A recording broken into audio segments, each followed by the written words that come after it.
ભુજની નાગોર જીઆઈડીસીના ખુલ્લા પ્લોટમાં ભીષણ આગ લાગી હતી। બપોરના સમયે અચાનક વિકરાળ આગથી દોડધામ મચી ગઈ। ખુલ્લા પ્લોટમાં પડેલ ઓઇલ બેરલમાં આગ લાગી હતી। આગને કારણે દૂર દૂર સુધી ધુમાડાના ગોટે ગોટા દેખાયા। ફાયર વિભાગે આગ કાબૂમાં લેવા જહેમત ઉઠાવી। અચાનક આગ લાગવાનું કારણ અકબંધ।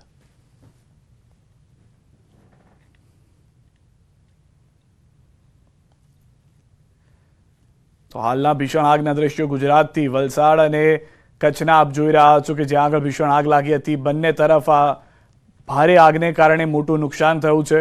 એક તરફ ઓઇલના બેરલમાં આગ લાગી, બીજી તરફ પ્લાય અને લાકડાનો સંગ્રહ કરેલો હતો તેવા યાર્ડમાં આગ લાગી ગઈ હતી। સદનસીબે હાલમાં જે જાણકારી છે પ્રાથમિક તે પ્રમાણે કોઈનો પણ જીવ નથી ગયો, તમામ લોકો સુરક્ષિત છે, પરંતુ મોટા પાયે નુકસાન થયું છે।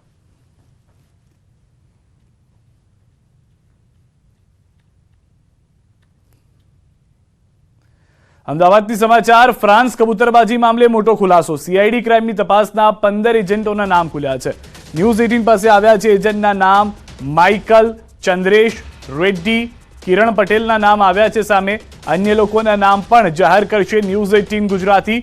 કબૂતરબાજી મામલે પોલીસ કરી રહી છે તપાસ। તમામ લોકો કેવી રીતે ગયા તેની તપાસ, કબૂતરબાજીમાં કોણ કોણ સામેલ છે તેની પણ તપાસ થઈ રહી છે। દુબઈથી નિકારાગોવા ખોટી રીતે ગયા હોવાનું ખુલ્યું છે। દુબઈથી નિકારાગોવા કોણ લઈ ગયું, કઈ રીતે ગયા તેની તપાસ પાસપોર્ટના આધારે શરૂ કરવામાં આવી છે। એજન્ટ્સે પ્રવાસીઓને $1 થી $3,000 પણ આપવાના હતા તેવી પણ જાણકારી મળી રહી છે।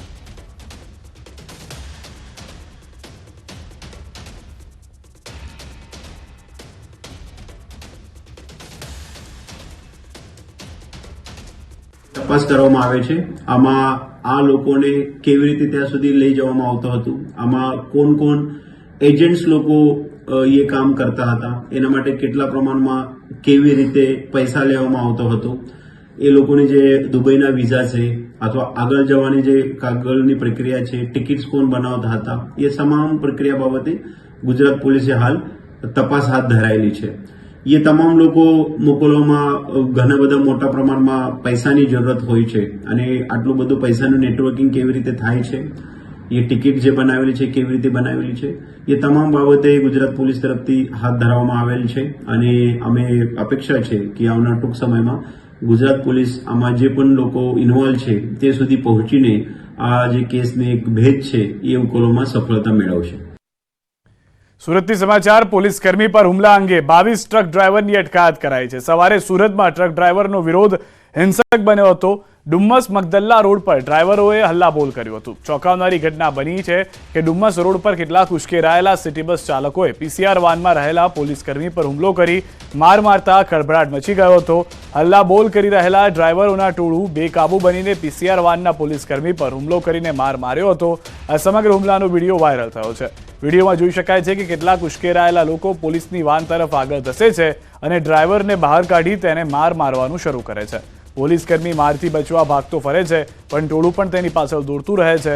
પોલીસકર્મી મારથી બચવા દોડતો દોડતો એક કારમાં બેસી જાય છે, પણ તેની પાછળ ટોળું પહોંચી જાય છે અને બળજબરીપૂર્વક પોલીસકર્મીને કારમાંથી બહાર કાઢીને માર મારવાનું શરૂ કરે છે। બેફામ બનેલા હિંસક ટોળાને જાણે કે કાયદાનો કોઈ ડર જ ના હોય તેમ ધોળા દિવસે પીસીઆર વાન 902ના પોલીસકર્મી પર જીવલેણ હુમલો થયો છે। જવાનને પીસીઆર વાનમાંથી બહાર કાઢી દોડાવીને માર મારવામાં આવ્યો। આ ઘટનામાં 22 જેટલા લોકોની અટકાયત કરવામાં આવી છે।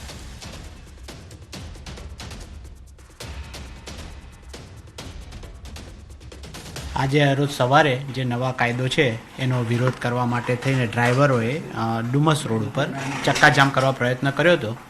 ત્યારે અમારા પીસીઆરને તરત જાણ થતાં ત્યાં પહોંચી ગઈ હતી અને એમને હટાવવાનો પ્રયત્ન કર્યો।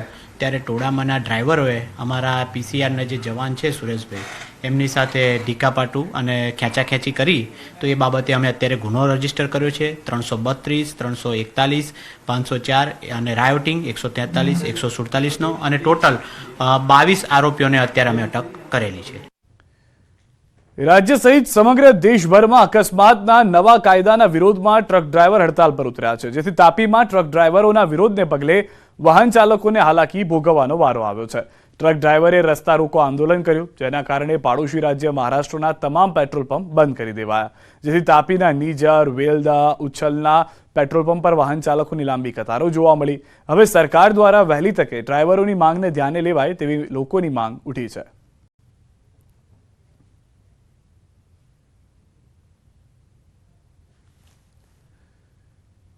અકસ્માતના નવા કાયદાના વિરોધમાં રાજ્યભરમાં ટ્રક ડ્રાઈવરો વિરોધ કરી રહ્યા છે, ત્યારે વડોદરાના ઉદલપુર હાઈવે પર શિહોરા ગામ પાસે ડ્રાઈવરોએ ચક્કાજામ કર્યો, જેના કારણે વાહન વ્યવહાર ખોરવાયો હતો. વાહન ચાલકો મુશ્કેલીમાં મુકાયા હતા.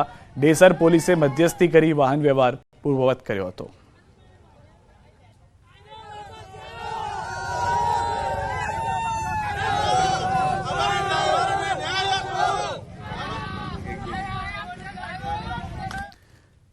તો અકસ્માતના કાયદાના વિરોધ ફક્ત ટ્રક ડ્રાઈવરો જ નહીં પરંતુ શટલ ચાલકોએ પણ જોડાઈ અને વિરોધ પ્રદર્શન કર્યું. થરાદમાં શટલ ચાલકોએ પણ વાહનોના પૈડા થોભાવી વિરોધ પ્રદર્શન કર્યું, જેના કારણે ડ્રાઈવર અને મુસાફરો વચ્ચે તૂતુ મેમે પણ થઈ હતી. ઇકો અને શટલ ચાલકોએ સરકારને આ નિર્ણય પરત ખેંચવાની માંગ કરી હતી.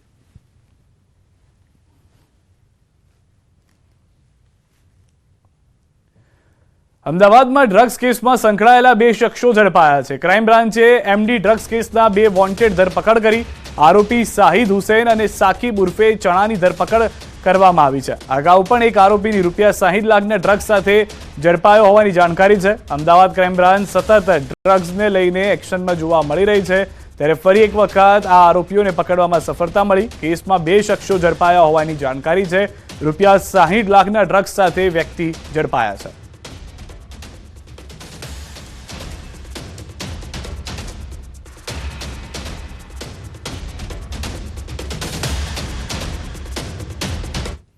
આણંદમાં મંદિરનું દબાણ હટાવવા જતા તંત્ર સામે રોષ જોવા મળી રહ્યો છે. ગોપી ટોકીઝ નજીક મંદિર હટાવવા પહોંચ્યું હતું તંત્ર. માર્ગ પરના મોટા દબાણો હટાવ્યા બાદ મંદિર હટાવવાની માંગ. દાંડી માર્ગ પરના અન્ય દબાણો હટાવવામાં તંત્ર નિષ્ફળ હોવાનો આક્ષેપ છે. ભક્તોએ હોબાળો કરતા પોલીસ કાફલો ઘટના સ્થળે તૈનાત થયો છે. જૂના મંદિર હટાવાતું હોવાનો આક્ષેપ સાથે ભક્તોએ કર્યો છે વિરોધ.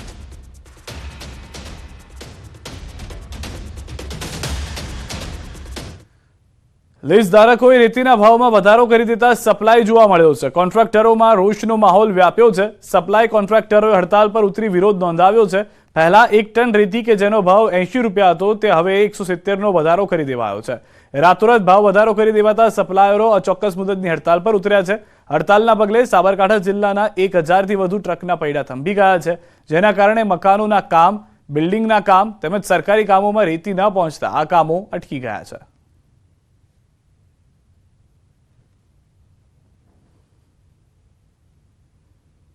આ ભાવ વધારાનો મુદ્દો અમારો ક્લિયર નહીં થાય, રાતોરાત જે ભાવ વધારો થયો છે જે પાછો ખેંચવામાં નહીં આવે ત્યાં સુધી અમારા અરવલ્લી તથા સાબરકાંઠાના દરેક ટ્રક માલિકોએ પોતાની ગાડીઓ ઊભી કરી છે. હડતાલ ઉપર અચોક્કસ મુદત માટે હડતાલ ઉપર અમે ઊભી કરી છે. મોરબીના શનાળા રોડ પર આવેલ સાગર હોસ્પિટલ નજીક માથાકૂટ. રબારી યુવાન પર જીવલેણ હુમલો કરતા 7 ઇસમો વિરુદ્ધ નામજોગ મળી કુલ 10 વ્યક્તિઓ સામે ફરિયાદ થઈ. જૂની માથાકૂટનો ખાર રાખી કાર આંતરીને ધોકા પાઇપ છરી વડે હુમલો કરાયો. ઇજાગ્રસ્ત યુવાનને સારવાર અર્થે હોસ્પિટલ ખસેડાયો. આરોપી દેવ હકાભાઈ કુંભારવાડિયા, વિશાલ ડાંગર, અમિત ડાંગર, નાગદાન બોરિયા, અંકિત, હિતુ, તીર્થકેલા અને અન્ય અજાણ્યા ઇસમોએ સહિતના શખ્સોએ હુમલો કર્યો હોવાની જાણકારી છે, જેમણે સંજય નામના યુવાન પર હુમલો કર્યો. હુમલામાં રિવોલ્વર દેખાડી જાનથી મારી નાખવાની ધમકી પણ આપી. અગાઉ કાર પાર્કિંગ મુદ્દે થઈ હતી બબાલ, જે બાબતના ખાર રાખ્યો હતો. મોરબી એ ડિવિઝન પોલીસે રાયોટિંગ આર્મ્સ એક્ટની કલમ 25(1), 120(b), 326, 323, 341, 427, 143, 147, 148, 149, 504, 506(2) સહિત ભારે કલમો હેઠળ ગુનો નોંધી તપાસ હાથ ધરી છે.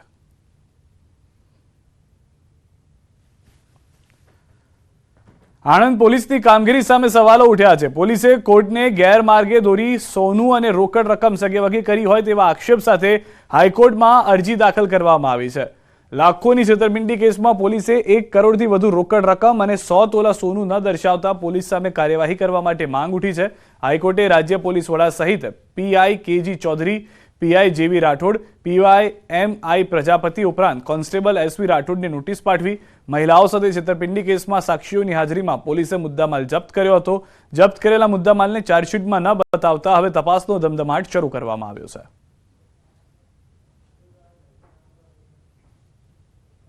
આ આખી જે ઘટનામાં તમારી જે પોલીસ સામે તે હાઈકોર્ટમાં તમે જે રીટ દાખલ કરી, પોલીસ સામે તમારી શું ફરિયાદ છે, તમારી શું અપેક્ષા છે? મારી પોલીસ સામે એટલી ફરિયાદ છે કે જો આટલું મોટી ચીટિંગ જે બાઈ હોય આખું ફેમિલી છે તો એ આટલું બધું ફ્રોડ કરતા હોય તો એ જે માલ સામાન પકડીને લઈને આવે તો અમને ન્યાય અપાવવાની જગ્યાએ રેકોર્ડ પર નથી મૂક્યું. એ બધા ચાલ કરી ગયા છે. જે તે ટાઈમે હું આઈજી સાહેબને બી મળી છું, ડીજી સાહેબને બી મળી છું, મેં લખીને બી આપ્યું છે કે આટલું માલ સામાન આવતા બી ગયો ક્યાં ગઈ પોલીસ ક્યાં થઈ ગઈ. આ તરફ ભાવનગરમાં ન્યૂઝ 18ના અહેવાલની અસર થઈ છે. ભાજપ નેતાને ધમકી કેસમાં આખરે ધરપકડ. કોર્પોરેટરના ઘર પાસે આતંક મચાવનાર બુટલેગરની ધરપકડ થઈ છે. બુટલેગર આશિષ પરમારની પોલીસે ધરપકડ કરી છે. આરોપી સામે પ્રોહિબિશનના ગુના પણ નોંધાયેલા છે. સવારે ન્યૂઝ 18એ સૌ પહેલા પ્રસારિત કર્યો હતો અહેવાલ. ભાજપના મહિલા કોર્પોરેટર સેજલબેન ગોહિલે વિડીયો વાયરલ કરીને આરોપ લગાવ્યા હતા કે બુટલેગરે તેમને અને તેના પતિને મારી નાખવાની ધમકી આપી હતી.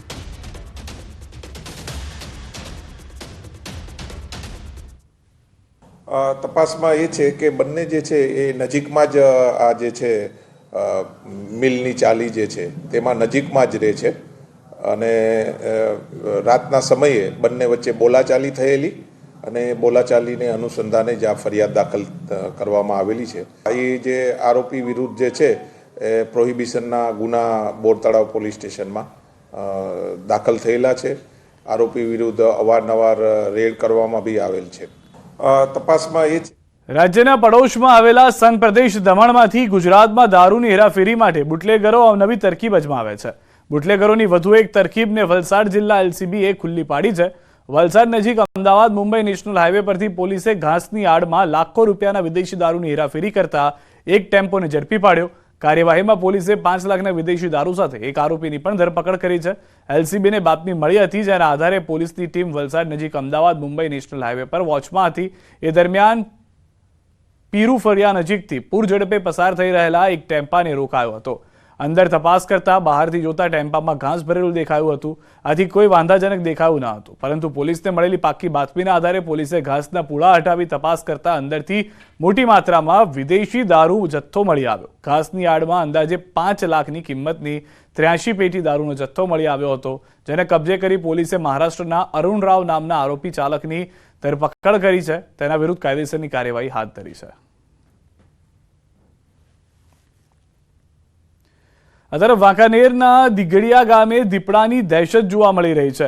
દીપડાએ રાત્રિના સમયે પશુપાલકના વાડામાં પશુઓ પર હુમલો કર્યો, જેમાં 4 ઘેટાના મોત નીપજ્યા, જ્યારે 1 ઘેટા સહિત 2 પશુ ઘાયલ થયા. ત્યારે દીપડાના હુમલાની જાણ થતાં જ વન વિભાગે દીપડાને પાંજરે પૂરવા તજવીજ હાથ ધરી છે.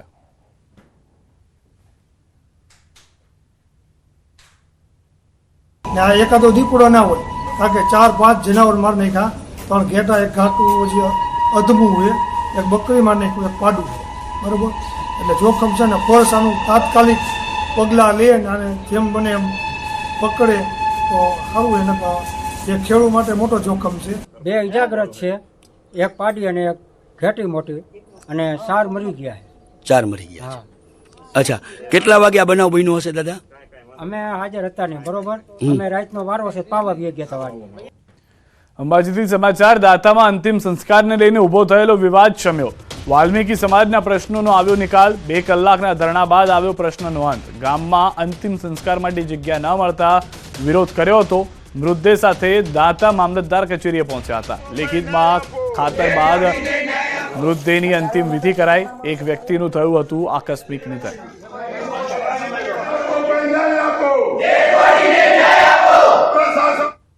તો કૂતરો મળી ગયું છે તો અમારા તાજગાડી મોહમ્મદ સાહેબને પહાણ અમારા તાજગાડી ન્યા જોઈએ.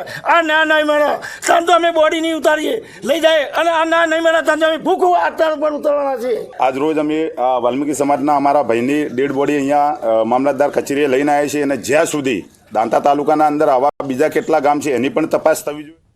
વધુ માહિતી ન્યૂઝ 18 સંવાદદાતા મહેન્દ્ર પાસેથી પણ મેળવીશું. મહેન્દ્ર, જે રીતની પરિસ્થિતિ થઈ છે અંબાજીની અંદર, શું મુખ્ય માંગ છે અને હાલમાં શું નિરાકરણ આવ્યું છે? બિલકુલ સિદ્ધાર્થ, આપને બતાવ્યું હતું કે જે રીતે દાતા તાલુકાના નવાવાસના ગામમાં જે વાલ્મીકી સમાજમાં એક વ્યક્તિનું જે નિધન થયું હતું, નિધનના પગલે જો કે ગામમાં તેમને અંતિમ સંસ્કાર માટે ના પાડી દેવાતા કેટલાક લોકો દ્વારા મામલો ઉશ્કેરાયો હતો, અને તમામ જે વાલ્મીકી સમાજના લોકો જે છે આ ડેડ બોડીને લઈને મામલતદાર કચેરી પહોંચ્યા હતા. મામલતદાર કચેરીમાં આ ડેડ બોડીને મૃતદેહને મૂકી દેવા આવ્યો હતો અને ત્યાં માંગણી કરવામાં આવી હતી. સૂત્રોચ્ચાર પણ કરવામાં આવ્યા હતા. જો કે આ બાબતે રહીને સમગ્ર મામલે મામલતદાર જે છે મામલતદાર અને એસડીએમ સાથે વાટાઘાટો કરી અને છેલ્લા અંતે જે છે વાલ્મીકી સમાજના લોકોને ખાતરી આપવામાં આવી હતી જમીન બાબતે. જો કે તેમ છતાં મામલાનો સંબંધ લેખિત માંગણી કરાતા મામલતદારે લેખિત પણ આપી આ મામલો સમેટવાનો પ્રશ્ન કર્યો હતો અને હાલ તબક્કે કહી શકાય છે કે જે રીતે એમને લેખિત આપ્યું છે ત્યારબાદ જે વાલ્મીકી સમાજવાળા છે પોતાના જે મૃતદેહ છે એને લઈ જવાની હાલ તબક્કે કાર્યવાહી કરી રહ્યા છે અને ત્યાં મામલતદાર પણ પોતે જગા સ્થળે પહોંચી અને તેમને જમીન બતાવી અને ત્યાં આગળ અંતિમ વિધિ કરવામાં આવશે. જો કે હાલ તબક્કે સમગ્ર મામલો સમી ગયો છે. આભાર મહેન્દ્ર સમગ્ર માહિતી બદલ. તો હાલમાં મામલાનું નિરાકરણ આવ્યું છે, જે સૌથી મહત્વના અને મોટા સમાચાર છે.